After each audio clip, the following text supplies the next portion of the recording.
The journalist Sebastian Junger, in his book Tribe, tells the story of an odd phenomenon in early American history. In the 18th century, up and down the eastern seaboard, you had two groups of people living side by side. You had the indigenous people living the way they did 15,000 years ago in the Stone Age, really no different. And then you had the colonists, white, for the most part British, who were living at the apex of Western civilization. And a number of colonists began to defect to go and live among the indigenous people. But the odd thing was, and here's the phenomenon, the traffic only went one way. We have no records, and it could be a thing, but we have no records of indigenous people of their own free will coming to live with the colonists. Benjamin Franklin, in a letter to a friend in 1753, said of colonists who were captured in a raid and then were later saved and brought back to the colony, quote, "Though ransomed by their friends and treated with all imaginable tenderness to prevail with them to stay among the English, yet in a short time they become disgusted with our manner of life and take the first good opportunity of escaping again into the woods." Or take a look at this from the French emigre Hector Crèvecoeur in a book from 1782. And his language here is not PC, but it's hundreds of years old. "Thousands of Europeans are Indians, and we have no examples of even one of those aborigines having from choice become European." And then listen to his interpretation. "There must be in their social bond something singularly captivating and far superior to anything to be boasted of among us." And Junger just makes the point that early on in American history, the seeds of what we now call radical individualism were planted and began to poison the soul of America and the West as a whole, but in particular our country. De Tocqueville, after his tour through America in 1831, named, quote, "extremist individualism" as the defining American trait, and said that if left unchecked, it would spell the, quote, "abolition of humanity." But for many years, this individualistic impulse in the West was essentially kept in check up until about World War II. In fact, the war really brought the West as a whole together. There's a famous study done by a Canadian psychologist on the London Blitz in 1940 and 41 that found this bizarre thing where the rates of depression in the city of London went down during the Nazi bombardment, and after it was all over, went back up, so to speak, to normal levels, which is just bizarre. And his interpretation, and it's since been redone by a number of researchers, and there's some speculation, but that it's not that humans have an odd love of Nazi bombardment. It was the sense of community, the way that it brought all of London together. I mean, cities are notorious for loneliness because you live and you're surrounded by tens of thousands, or in London's case, millions of people, but most of them are strangers. Cities are transient, they're multicultural, you don't have a solid identity or ethnic identity to live into, you have very few long-term, in-depth relationships, and so many people in a city feel lonely. But something about the Blitz brought the city of London, and the war brought the West as a whole together. But since then, individualism has essentially been running wild, and there has been a rapid decline in community. We think, of course, about the church. Church attendance, for example, has been cut in half since the 1950s. And it's easy to just read that as a statement about secularism and the decline of the church. But what that misses is that it's not just church attendance. Robert Putnam from Harvard University, in his seminal work on this called Bowling Alone, it's a little old now, but it's still the kind of go-to resource, makes the point that it's not just church attendance that's in decline, it's any and all forms of community, in particular that require any kind of commitment. So hence his name, Bowling Alone. Like, how many of you are in a bowling league, on a bowling team? You're like, anybody? Yeah, not one of you in the whole room, 800 people in the room, none of you are like, I have a high level of commitment to my bowling team or whatever. But that used to be a thing that was very normal. But it's all down, not just church attendance, but the bowling league, the Elks Log, the country club, all of it. Since the 1960s, the seeds that were planted in the Enlightenment have come to full flower. And what used to be on the margin with an elite philosopher like John Stuart Mill or whoever is now right at the center of our society. And the early results are, frankly, not all that good.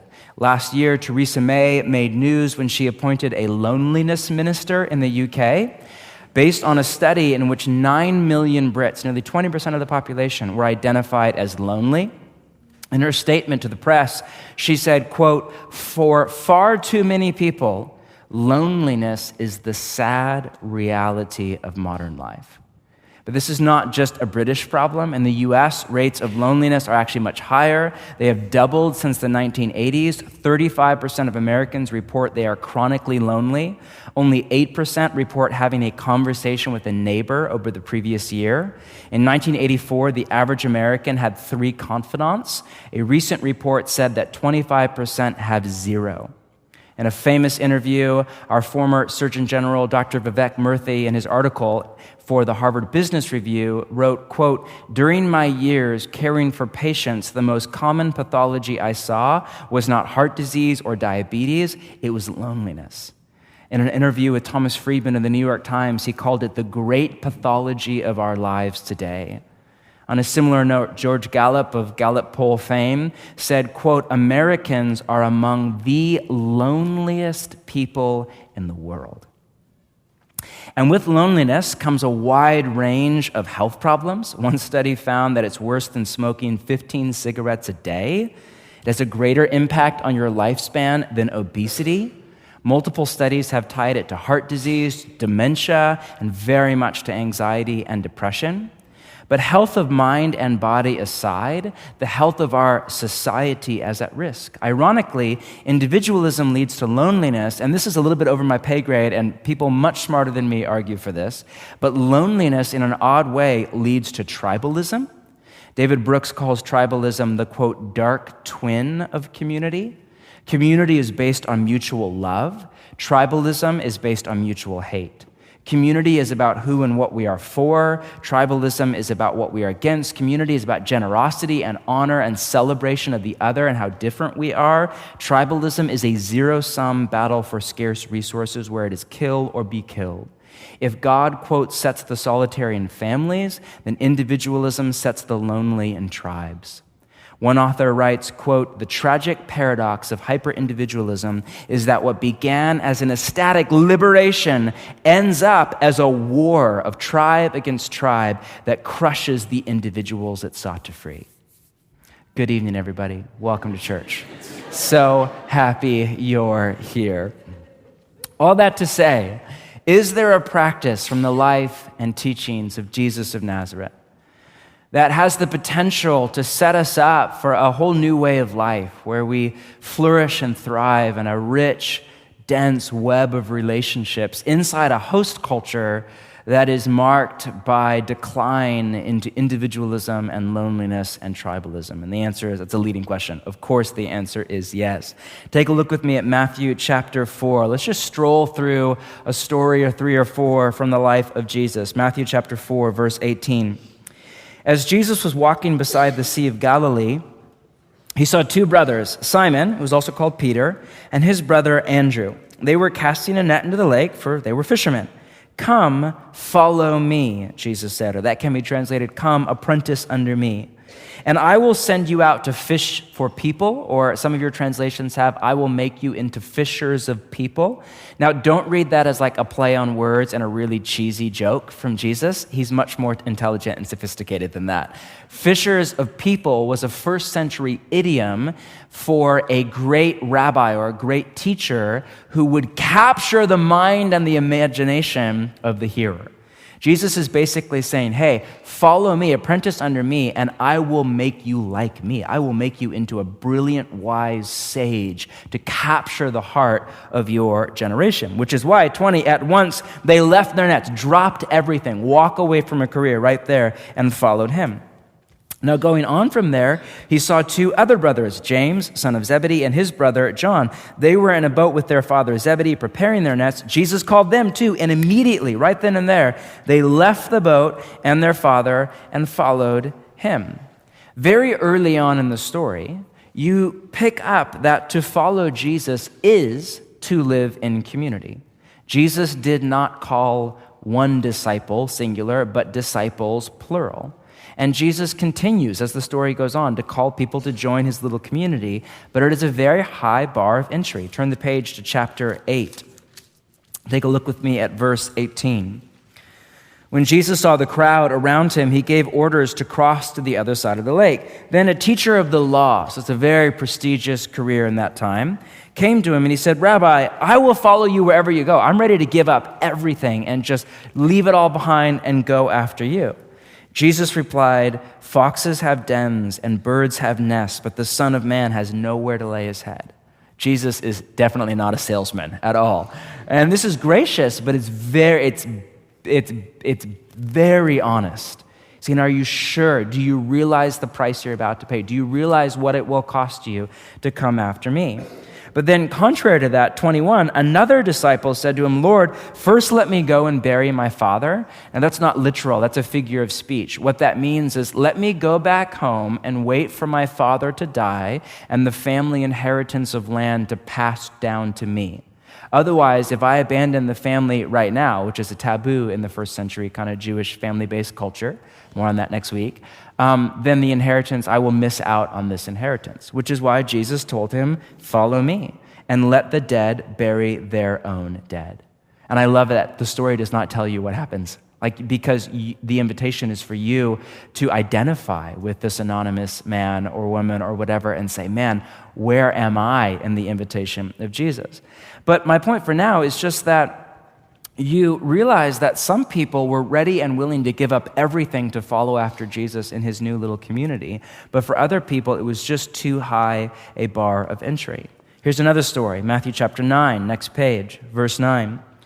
As Jesus went on from there, he saw a man named Matthew sitting at the tax collector's booth. "Follow me," he told him. And Matthew, again, same thing, chance of a lifetime, got up and followed him then and there.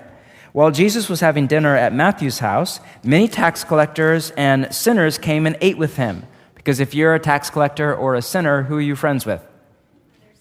Other tax collectors and other sinners, right? Hence, Matthew's little crew of friends. And there's them and then his apprentices, Jesus. Now, when the Pharisees saw this, they asked his apprentices, "Why does your rabbi eat with tax collectors and sinners?" That was a major social taboo. On hearing this, Jesus said, "It is not the healthy who need a doctor, but those who are ill." How good is that line? "But go and learn what this means." And this is a quote from the prophet Hosea. "I desire compassion, not sacrifice. For I have not come to call the righteous, but sinners." So interesting, Matthew tells us that there are people in Jesus' community from across the spectrum of maturity. You have good Torah-observant Jewish boys like James and John and Peter and Andrew, and then you have a tax collector in there. You have Judas Iscariot that we're about to read about. Apparently, Jesus, and if I'm reading this right, is a little bit more interested in the level of commitment than he is in the level of maturity. Take a look at this, chapter 10, verse 1, next page. Jesus called his 12 apprentices to him, and he gave them, notice, not gave Peter, but gave them as a community, authority to drive out impure spirits and to heal every disease and illness. These are the name of the 12 apostles, so kind of the nucleus of a much larger community of people. First, Simon, who's also called Peter, and his brother Andrew, James, son of Zebedee, and his brother John, read about those guys, but then also Philip and Bartholomew, Thomas and Matthew the tax collector, James the son of Alphaeus and Thaddeus, Simon the Zealot, and Judas Iscariot, who betrayed him. Now, that is an odd mishmash of a group from across the cultural topography of first century Israel. I don't have time to parse it all out for you. Let's just take a look at the two that Matthew has a moniker next to, Matthew the tax collector and Simon the Zealot. Now, the Zealots, of which Simon was a part, were a right-wing Jewish insurgency group that would conduct violent guerrilla-like terrorist activity on unsuspecting Roman soldiers in a quest for Israeli independence, right? So you have Simon the Zealot, then you have Matthew, who was literally on the payroll of Rome. Use your imagination. Can you imagine what morning coffee would feel like? Good morning, traitor. Hello, murderer, whatever. I mean, let's just say, this is a cheesy analogy, but let's just say I'm a famous rabbi and I just decide to pull together a group of 12 up-and-coming leaders that I really believe in to come live with me for 3 years in a co-housing community and let me just mentor, invest everything I have, and that, like, it would take me a week or two, and then I'm out. But imagine, hypothetical scenario, 3 years, give everything I have to this new community that will go on to change the world. And let's say first person I call is, I don't know, Ben Shapiro. Of just YouTube fame, smart as a whip, and just mean and nasty, right? And then I think, all right, who should I invite next? I know. How about the AOC? Come on, how about a little Alexandria? She was in the news this morning. President Trump was not nice to her at all, right? Can you imagine what conversation around the dinner table would be like? Right? I mean, seriously. And as cheesy as that is, no joke, no exaggeration, multiply that by at least a factor of 10. And you're dealing with the level of tension, hostility, bitterness, acrimony between a tax collector and a zealot. That, by the way, is one polarity. There are many more in the 12 alone. So, as you would expect, the 12 get into it. One last story, chapter 20. Let me give you an example. Matthew chapter 20. Take a look at verse 20. Then the mother of Zebedee's sons, that's James and John, came to Jesus with her sons and kneeling down, so she's just milking it, right? Asked a favor of him. And Jesus is so gracious. What is it that you want? She said, grant that one of these 2 sons of mine may sit at your right and the other at your left in your kingdom. Now, we don't know what exactly she's thinking, but most likely, in her mind's eye, Jesus is the Messiah, which means he's about to muster an army, beat back the Roman Empire, establish Israel as a nation state once again, rule and reign as king from Jerusalem. And she's basically saying, would you make one of my boys, your vice president and the other your secretary of state, or something like that. Now, again, Jesus, so gracious, you don't know what you're asking. Can you drink the cup that I'm going to drink? Cup is a metaphor in Jesus' mind for suffering. For Jesus' leadership in the kingdom of God is a form of suffering love. We can, they answered. Notice James and John now pipe in. We can, we're ready, we're right there. Jesus said to them, oh man, you will indeed drink from my cup. Both of them were killed for faith in Jesus. But to sit at my right or my left, it's not even for me to grant. These places belong to those for whom they have been prepared by my Father. Notice Jesus is just the level of just submission and surrender. Now, when the 10 heard about this, okay, so right now we realize that this was all out of earshot of the 10. So there was a scheme here between the 2 brothers and mommy to get Jesus away out of earshot. When the 10 heard about this, they were indignant with the 2 brothers. Indignant is Bible for a word I can't say from stage. They were very mad, right? Can you imagine if you're Peter, you're like, not only did you go behind my back, James and John, but you got your mom to ask. You don't even have the courage to ask yourself. You got your mom to do it for you. Jesus called them together and he said, just imagine a sigh in his mind. You know that the rulers of the Gentiles lord it over them, and their high officials exercise authority over them. Classic. I mean, Foucault would love this, right? You know that outside of our community, everything's about power dynamics. It's about, might makes right, strong and the weak. It's all about it's all about power and oppression and all of that. 26, not so with you. That's not how we do things in our community. Instead, whoever wants to become great among you must stand up for your rights. No, he doesn't say that. Must be your servant. And whoever wants to be first must be your slave. Just as the Son of Man did not come to be served, but to serve and to give his life as a ransom for many. Meaning to live in this new community under the rule of God is to live by a whole other set of relational dynamics than the world. It's to live not with power, but with love as the center point. Now, Jesus does not use the word love in the text, but that is very much the idea. His community is where his apprentices train, for lack of a better word, to become like him, a self-sacrificial servant who is pervaded by love at the deepest level. So, let's just take a quick step back and just a few very simple observations from the life and teachings of Jesus on community. First, Jesus lived in community. Just let that sink in for a moment. He was not a sage up on a mountain with a white beard all alone. He basically lived in a mobile co-housing community. And the call to follow him was, listen, at the same time, a simultaneous call to join his community. Apparently, we can't follow Jesus alone. Secondly, notice that lots of people turned down Jesus' invitation. With no guilt or shame from Jesus, no judgment, but for a lot of people, it was just too high a price. But those who said yes, who gave up everything to follow after Jesus, notice, one, we're at different stages of maturity. Imagine what that would be like.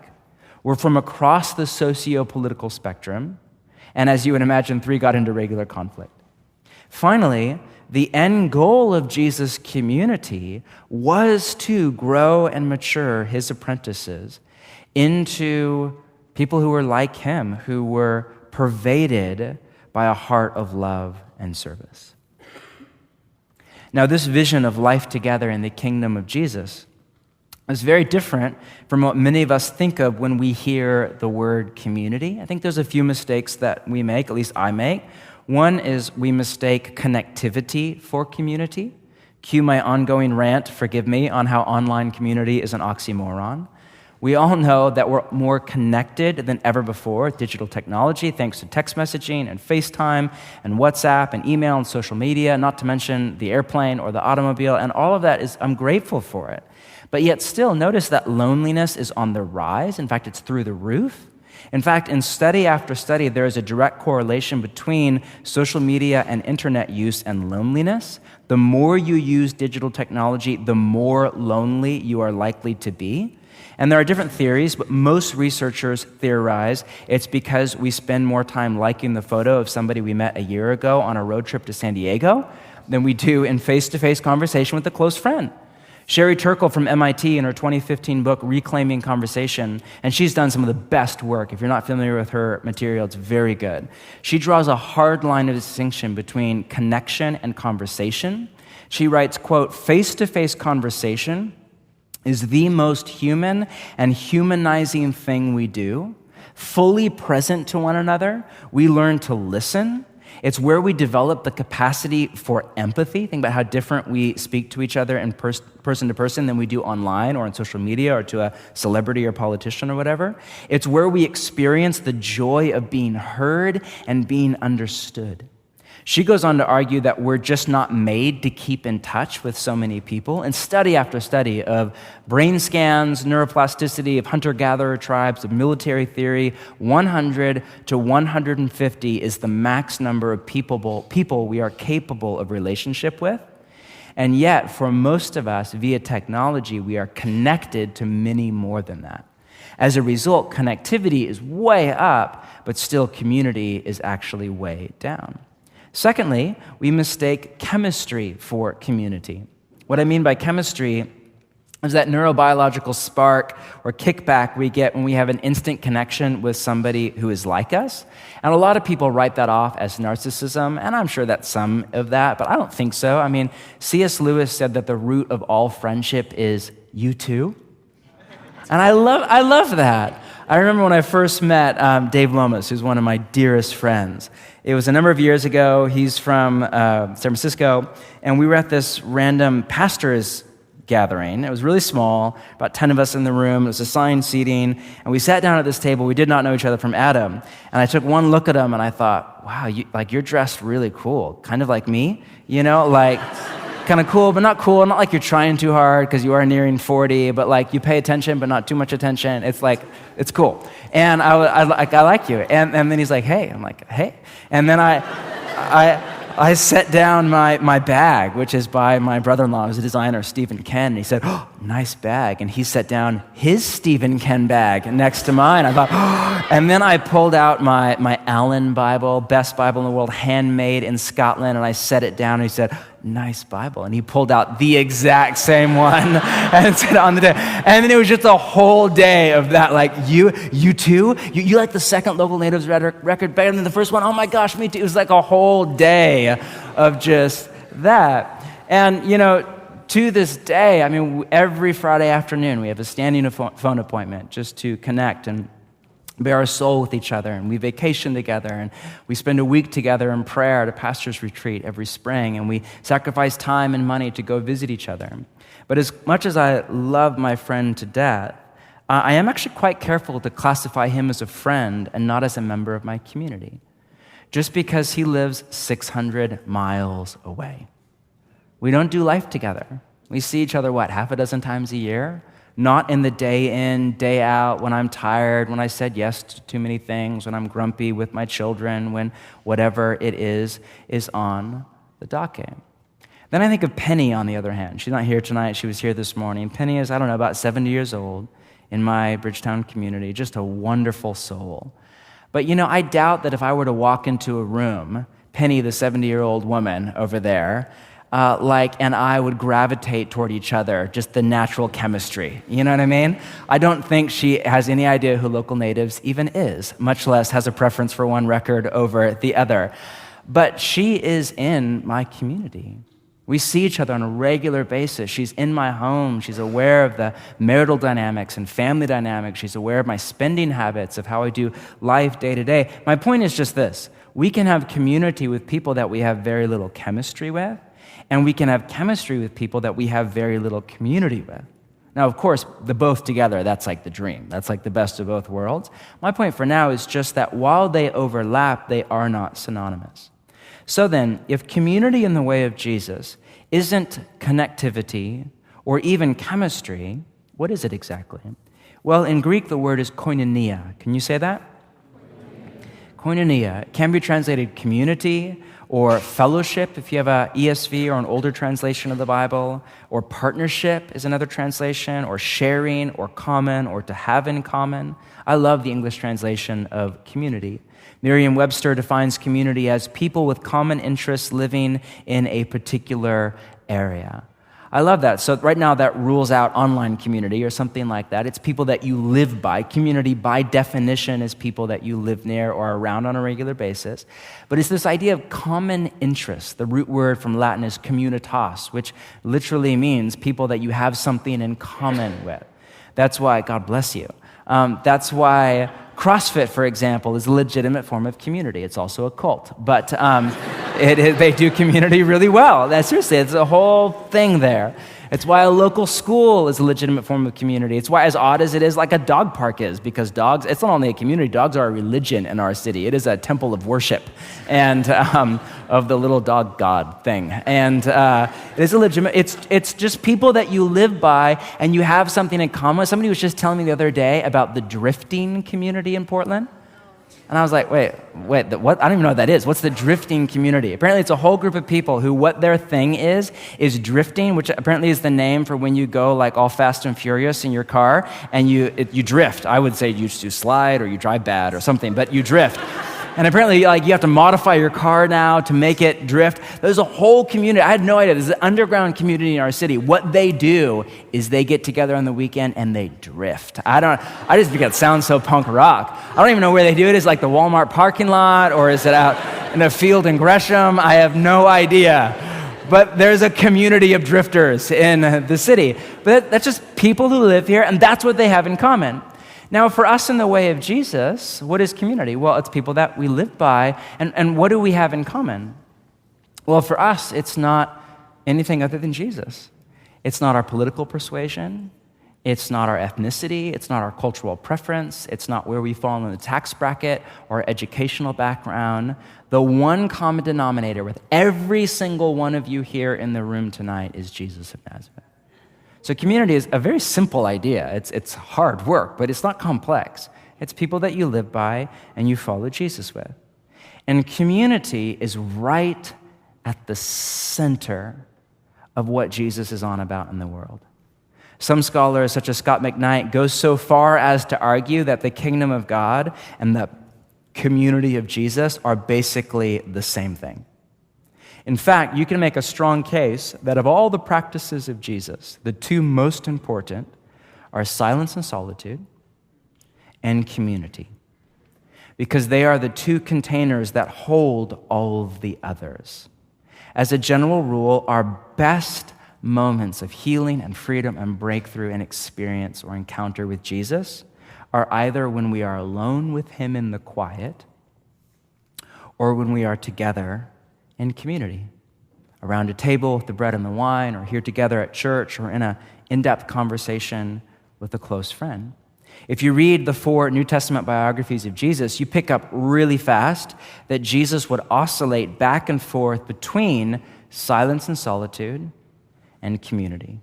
He would retreat away into the eremos, or the quiet place, and then he would sneak back right into community. There was a rhythm, a dance, a back and forth of the two. But for many of us, our rhythm looks a little bit more like this, right? We're scared to go all the way into silence and solitude. Like what actually would happen if we're there and there's no cultural narcotic, there's no noise, there's no headphones with local natives in my ears or whatever. I can't tell you how many people tell me they do their silence and solitude at Heart Coffee. Like, that I have a very wide, elastic view of silence and solitude, but that's a bit of a stretch for me. It's not exactly the wilderness, But man, and I say that not to slam anybody, we're scared to actually go into the quiet, where there's nothing there to distract us, nothing there to make us feel better, just our soul laid bare before God and the universe. And we're often scared to go all the way into community. Friends, great, hang out. We invented hanging out in Portland, right? We're for all of that. But to actually go all the way to that place of vulnerability and openness where you're naked and unashamed, that is a metaphor, by the way. I need to say that in this city a few weeks after the naked bike ride, which is an annual pastoral problem, and that's not a joke in our church. Naked and emotional vulnerability, people. It's emotional and psychological vulnerability. It's not, exactly. But we're scared to go all the way into that. And so many of us instead hover in this middle ground of what M. Scott Peck called pseudo-community. We come to church, we have Christian friends, maybe we're even in a Bridgetown community, maybe we even show up every single week, but we hold back a core part of who we really are. Now, there are all sorts of reasons for this. In my experience as a pastor, and this is just based on anecdotal evidence, I have no data for this, but here are the top 3. One is individualism. David Brooks writes, "We live in a culture of hyper-individualism. There is always a tension between self and society, or the individual and the group. But over the past 60 years, we have swung too far toward the self. The only way out is to rebalance, to build a culture that steers people toward relation, community, and commitment. The things we most deeply yearn for, yet undermine with our hyper-individualistic way of life." The key word here is commitment, and that really is the rub. To live in community, we have to commit. Okay, now right there, that's like deal breaker for a lot of us, right? Because to show up every Tuesday night means, well, what if something else better comes along? And trust me, it will, right? That, and then the FOMO of all of that, the fear of missing out, the choice anxiety, the what about this, the I want to keep my options open. But it's much deeper than that. It's to commit to a community. It's to live under authority in our hyper-egalitarian, hyper-anti-authoritarian society. And it's not to come under the authority of a totalitarian dictator, but it is to come under the authority of a way, of Jesus of Nazareth as Lord, as the King of the kingdom, of his teachings as written down in the New Testament. We as a church, to live in community, we come under the authority of Jesus and the New Testament to do. That is our charter for life together, and it is more and more and more over against that of the culture of our city. We have to give up our autonomy. My point is just to live in community, you can't just do whatever you want whenever you want. You have to give up some of that in love. And this, of course, just goes against so much of our modern sensibility. Another block to community is idealism. The classic book on community that we have in our recommended reading out there, even though it's a bit dated, it's still just excellent, is Life Together by Dietrich Bonhoeffer.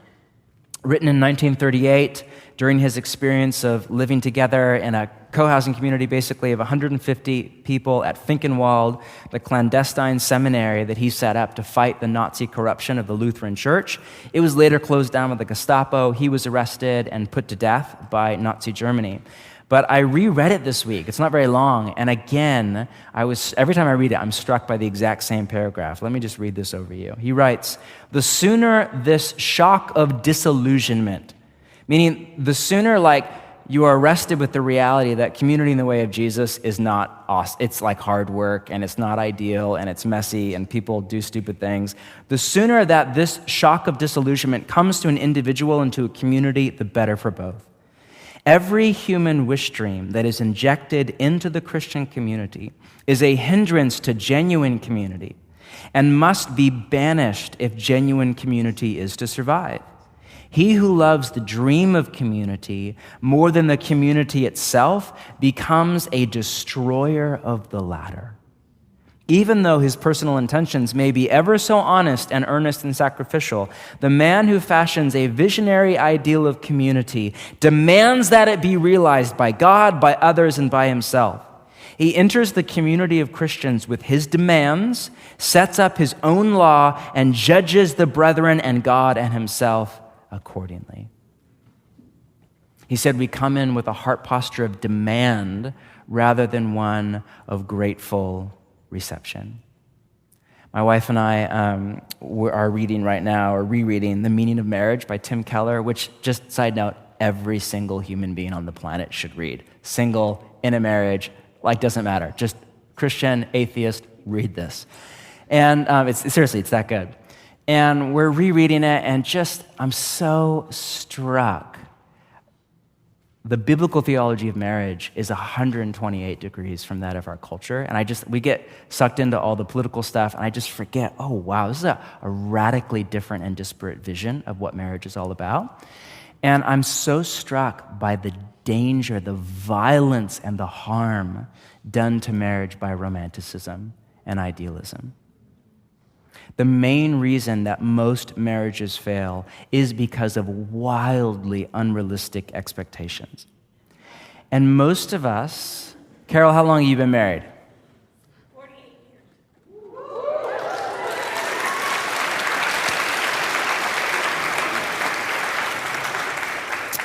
Enough said. But many of us make that exact same mistake with community, particularly community in the way of Jesus, because as you would imagine, we have really high expectations. We have higher expectations for community in the way of Jesus than community in the way of Intel, or Wieden and Kennedy, or CrossFit, or Heart Coffee, or whatever. And as with marriage, people who are idealistic about community tend to either wait around for the perfect fit, the soulmate, which is right out there with your unicorn, or that's a whole other teaching I don't have time for. Come back another time. Either they wait around and it never comes because it's a myth, or they bounce from one community to the next, one relationship to the next, from one church to the next, in search of the ideal, which is a myth. It is not a reality. This is so caustic. This is vitriol to the health. In particular, if you are like me, idealistic by nature, I cannot tell you, and some of you have been around the church for a long time, you know the damage that has been done to our own community through my idealism. It is a deep limp, particularly if you have a visionary mind, or you're a perfectionist, or you're an idealist, or you're just an optimist for the future. It's so easy to destroy the reality of what is in the name of an idealistic vision. The third reason, though, which I really think is actually the main block for most of us, is intimidation. We're scared of it. At the root, that's really under everything, fear. And I don't just mean those of us who are introverts and have some social anxiety. Anybody else? Am I the only one? Introversion and extroversion have nothing to do with how relational somebody is. It's about how social somebody is. People will regularly say to me, "Oh, you're introverted. Does that mean you just hate people?" To which I think, no, just you. I don't say that. I think it really, and then I immediately repent in my heart, all right? But people say that to me all the time. Do you just hate people or whatever? Oh, I'm sorry, I'm a person and I'm with you or whatever. I'm like, no, it's not even about that at all. It's not even like, that's not even the Jungian framework. It's about where your energy comes from, blah, blah, blah. Google it. But some of the most relational people I know who live over decades in a rich web of relationships are very introverted. And some of the most lonely, superficial, transient, non-committal people I know are off-the-charts extroverts who make friends everywhere they go. It's not a slam on extroverts at all, any more than it's vindication for introverts, us persecuted minority. But, it kind of was, a little bit, but not really, not in my better heart, right? It's just to say that it's nothing to do. Both introverts and extroverts, we're all scared. We're all scared that I think we realize at some gut intuitive level, even if we've never been hurt by the church or community or none of that, even if we don't have any of that in our story, still, we realize that what silence and solitude and community have in common is that in both spaces, our real self is laid bare. Yes. It's just exposed. There's nowhere to hide who we actually are and who we actually aren't. It just comes out with no filter, for better or for worse, before God in silence and solitude, and before the community of God in our community. And in fact, in a strange conspiracy of grace that I think is at the heart of the mystery of the gospel, we are at not only our best, but we are also at our worst with the people that we love the most. If you were to put a hidden camera on my jacket or whatever when I go home tonight and follow me around and watch me, which is illegal, by the way, so please don't. But just because Facebook's doing it doesn't mean you can too, all right? But if you were to watch me for the next week, 24/7, the worst moments, the moments when your jaw would drop and you would say, scandal, oh my gosh, I can't, would all be pretty much things that I say. Most of the sins at this point in my maturity with Jesus are sins of my mouth. And they would pretty much all be directed at my lovely wife, T, or my 3 children. Maybe a super close friend or a super close coworker, but pretty much my wife and family. The people that I love the most. Why? Because I'm safe with them. And it's not that I'm my worst self with them, it's that I'm my real self with them. Who I actually am comes out. Last night was family night. And so I was just an amazing dad. And I said, hey, kids, how about for dinner tonight, we go get ice cream? So we went and had Eben Bean vegan ice cream for dinner, which was fantastic. And then we came back home, and because I'm kind of anti-TV, I said, no movie tonight. Normally Saturday night is family movie night. Let's play games. I detest games. Terrible idea. So we sit down, and we play this game that my 13-year-old turned me onto called Super Fight. Anybody play that?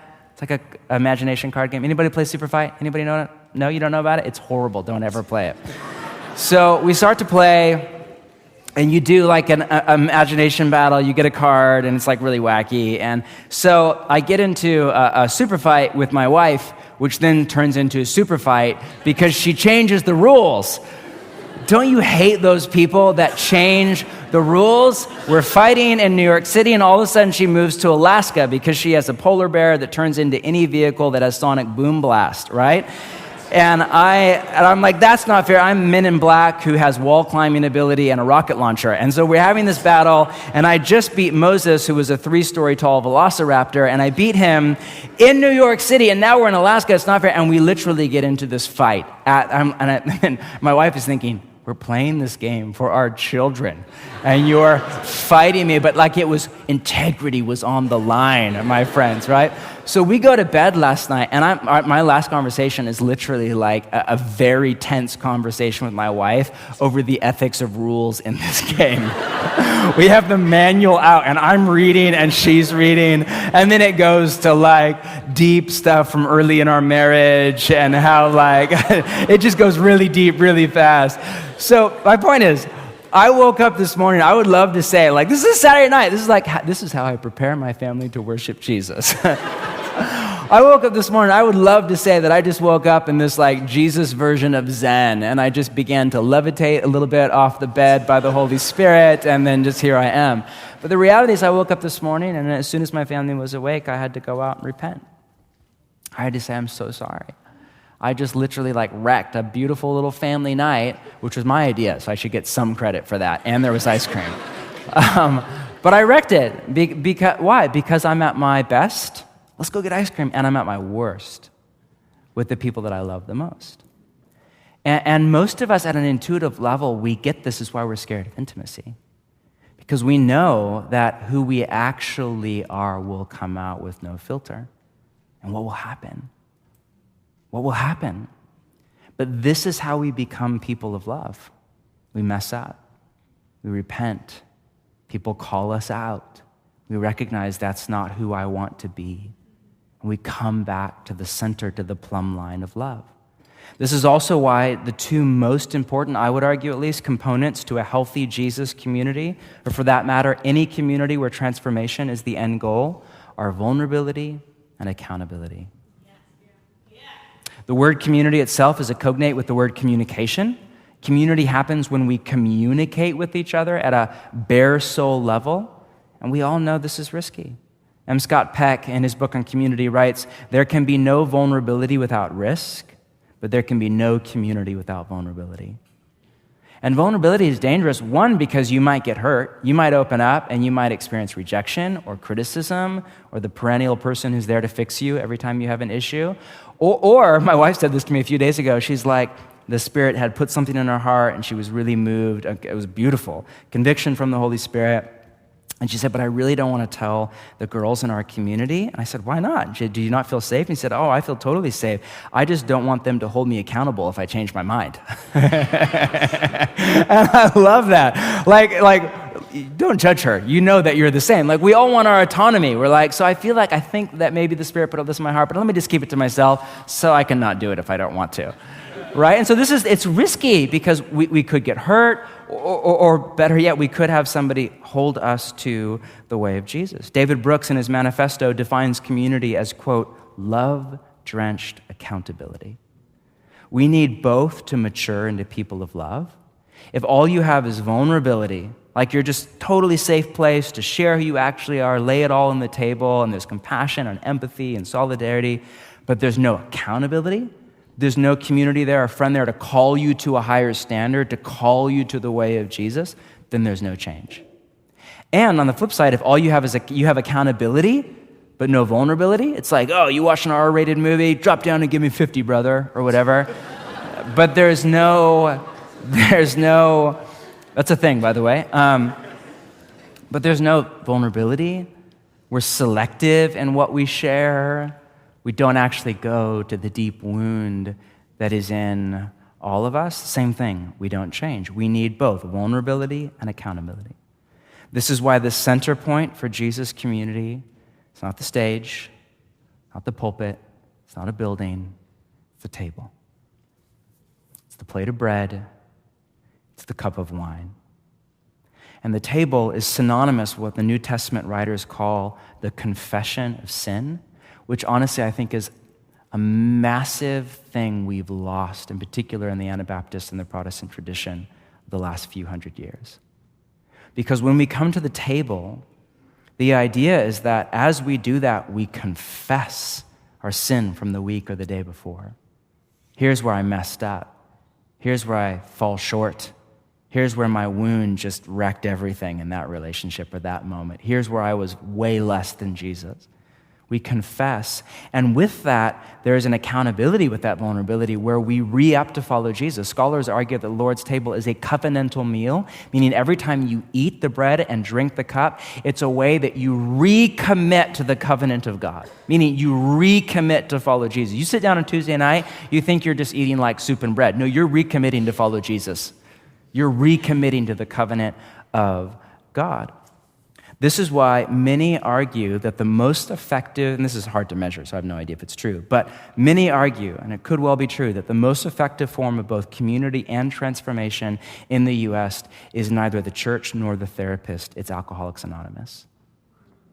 which is easy to forget, started as a discipleship program in Ohio because the local church was great and they had no problem with Sunday, but Sunday just wasn't cutting it because there wasn't enough vulnerability, and there was other great things, but there wasn't community, there wasn't vulnerability and accountability, and it has since spread beyond the walls of the church and all of that, but at the heart of AA is still the confession of sin.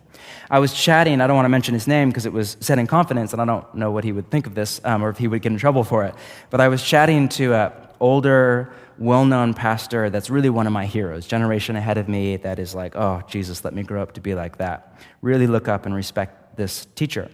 And he made a passing comment. He said, it's so strange. We were chatting about AA. And he said, it's so strange that when people are at church and they come down the aisle to receive the bread and the cup and they say sorry to God in their mind for their sin, and that's how they practice the confession of sin, that's not a bad thing. But it's interesting, that has way less power for breakthrough, freedom, healing, salvation, than when people show up at a dingy church basement, 7 a.m., sit down with bad coffee and say, hi, my name's whatever, I'm an alcoholic, and I got drunk Tuesday night. Because the latter is actually closer to the New Testament practice of the confession of sin than often how we do churches or how we do the Lord's Supper is. That's not to criticize the church at all. That's just to say there's something here, I think, that we have lost. This is why so many people come to church every single week and are still lonely. It's why there are people who are in a Bridgetown community or some version of community, are there every single week, but are still lonely. Why some people have good Christian friends, but are still lonely. It's because they share the goodness of them, what's right about them, which is beautiful, as you should, but they never share the wrongness of them. Our greatest intimacy comes from our deepest vulnerability. But that is scary. This coming week, I'm getting together with a few of the guys in my community. We do this every year, where a couple of us do, after we kind of connect with our spouses, we come and we do our budgets together. So we know what each other makes, and we know how we spend our money, what our mortgage is, and all that kind of stuff. And then any purchase over $1,000, we have to get group approval for, right? So, and it's all voluntary. It's not like a cultish thing, like we opt in. And it's just because we believe that money is central to spiritual formation and to relationships. So anyway, all that to say, it's great. I feel really safe with these guys, but there's a new guy who's about to join us, and this will be his first year, right? And I'm about to see what he makes, and he's about to see everything about my financial life. And people have all sorts of opinions about pastors and money, and he's about to see all of that, and he's about to see what I spend my money on and how much money I spend on coffee, and like all of this stuff. And I'm thinking, I trust this man. He's a man of compassion and love, but man, there's a fear in me. I'm scared. What, will he judge me? Will he feel weird about me? Will he get mad at me about something? Purchase over $1,000. We've been a one-car family for years, but I'm just getting so tired of bus number 20 on Burnside. It's just, I feel like I spend half of my week waiting in the rain for the number 20 on Burnside. And I know that's privilege, but I just want a second car. And so I'm thinking about buying a car or whatever for myself. But what will he say? Will he doom me to bus 20 forever? Or I have no idea. And there's a part of me that is scared.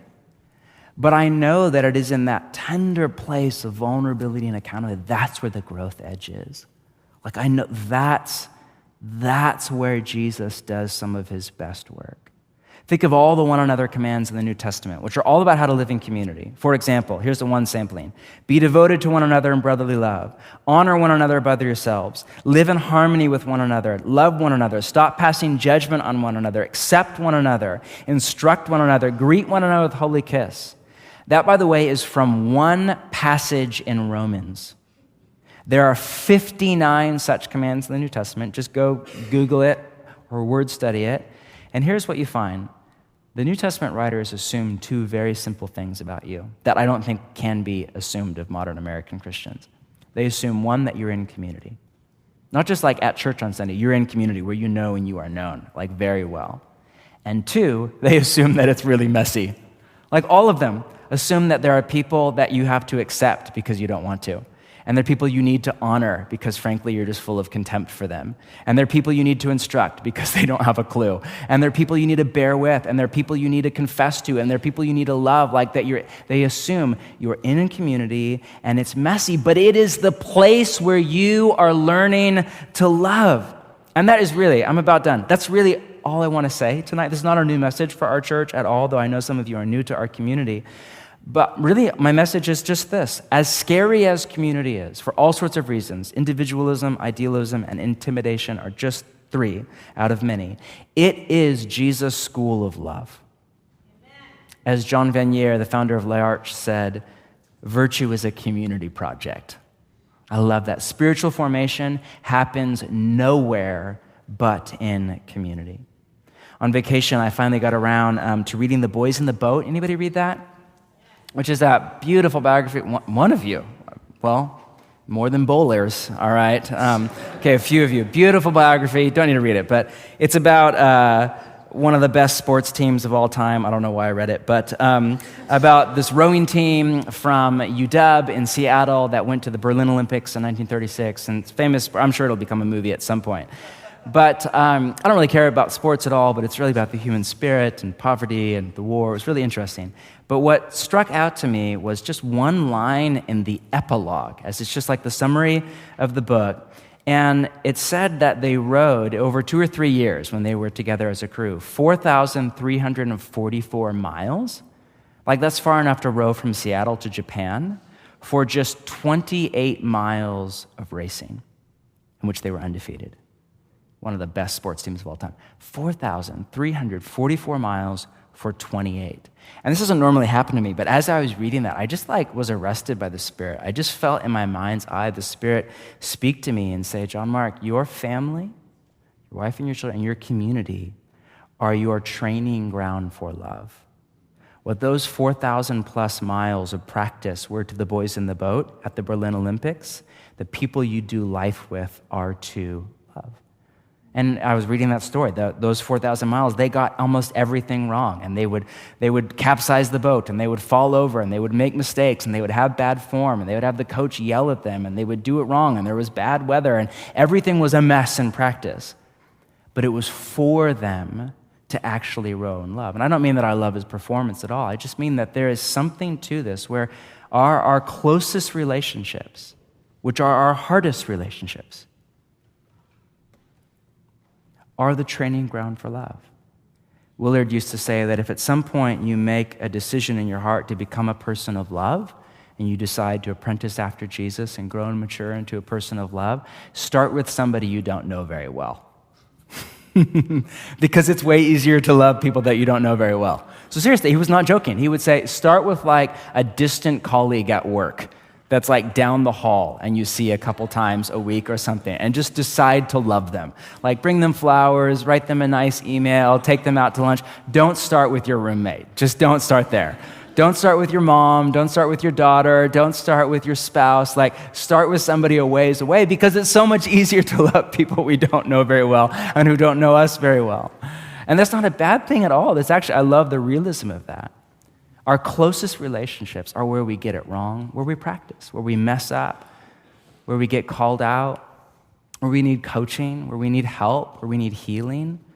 But they are the training ground, the school of Jesus to become people of love. How many of you want to become people of love? And Jesus calls all who are ready and willing to follow him into his school of love.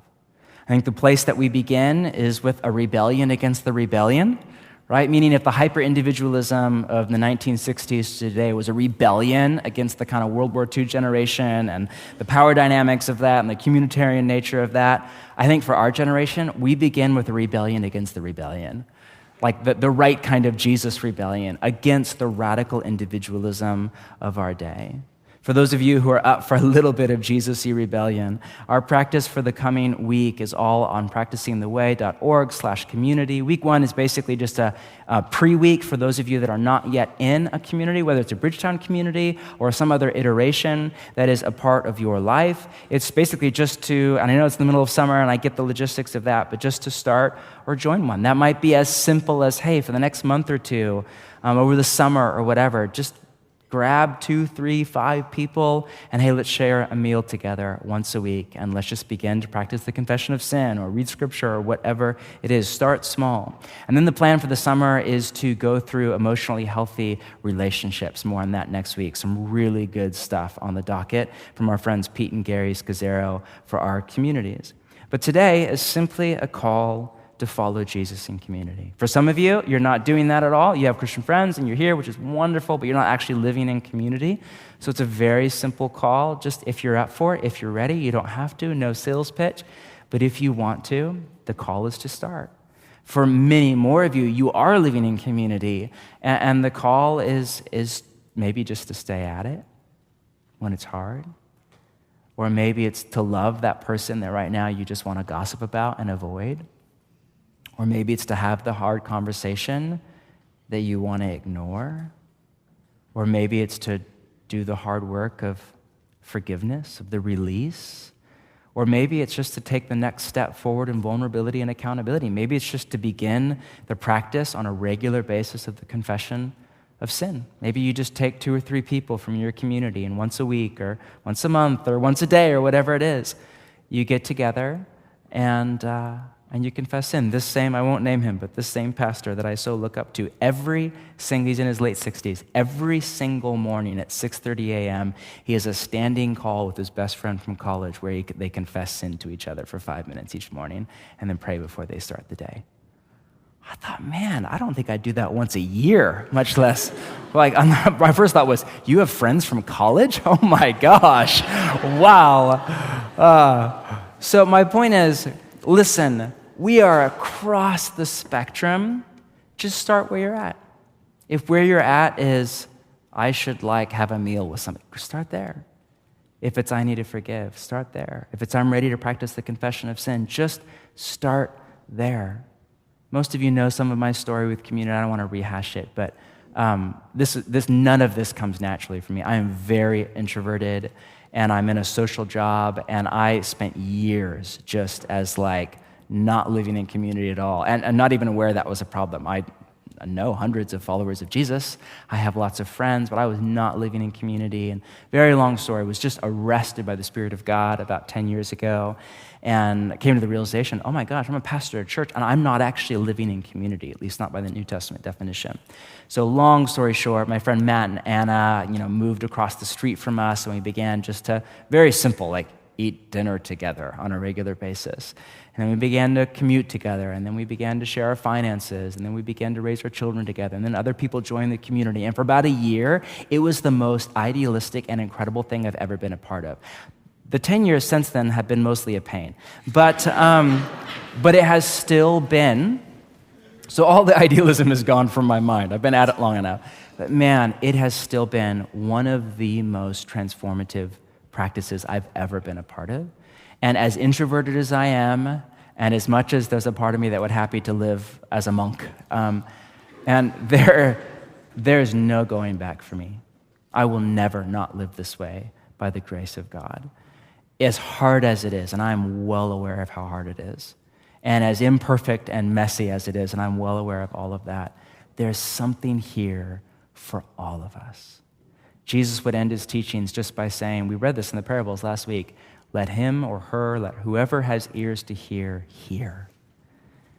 And what he meant is, I get that as a parent. There are moments when I say something like, oh, I so want my child to know this. It would change their life forever and for the better. And they hear me, the words go into their mind. But they don't hear me because their heart is not yet ready to receive the incredible wisdom of their Father.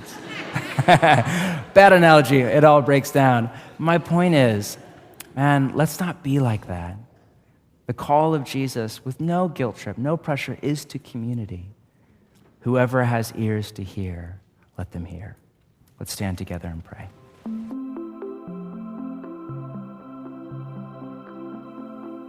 Thank you for listening to the Bridgetown Church podcast. We are in the middle of a year-long capital campaign to raise money to buy a building on the inner core, an old, beautiful, historic church building about a mile from where we meet right now.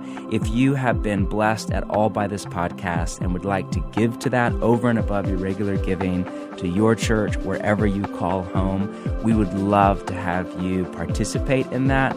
Feel free to visit bridgetown.church/give for more information. Thanks for listening.